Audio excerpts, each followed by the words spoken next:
It's Friday, April 5th, and from WBHM News, I'm Richard Banks with today's top stories.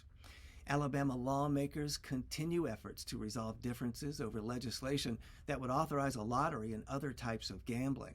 The Alabama House of Representatives voted yesterday to reject Senate changes to the gambling legislation and go to a conference committee. A sweeping House plan passed in February would include sports betting and up to 10 casinos with table games in the state. The Senate, when it took up the bill, eliminated sports betting and reduced the number of potential casino sites. The Senate version would allow a state lottery, electronic wagering machines at dog tracks and several other locations, and require the governor to negotiate a possible casino compact with the Porch Band of Creek Indians.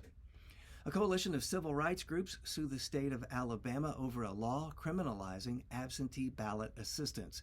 SB 1, signed into law last month, outlaws paid assistance for help with absentee ballot applications, making some of the violations punishable by time in prison.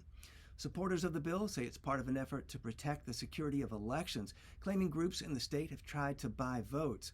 Opponents of the law point to a study by the Heritage Foundation, a conservative-leaning policy think tank that found only 20 instances of voter fraud in the state since the year 2000. Those opponents argue the intent of the bill is to interfere with people's access to applications for absentee ballots. The Alabama Secretary of State and Attorney General were named in the lawsuit. Efforts to reach the AG's office were not immediately successful. The Secretary of State's office replied that they do not comment on pending litigation. And one of the University of Alabama's leading scorers may be able to play in the team's big NCAA tournament game tomorrow. Guard Latrell Wrightsell Jr. has missed the previous 2 games in the NCAA basketball tournament due to a head injury. But he told reporters yesterday he'll be able to play in the Tide's Final Four matchup against the University of Connecticut, the tournament's overall #1 seed. This will be the Alabama men's first appearance in the Final Four. Game time tomorrow night is approximately 7:50. Roll Tide.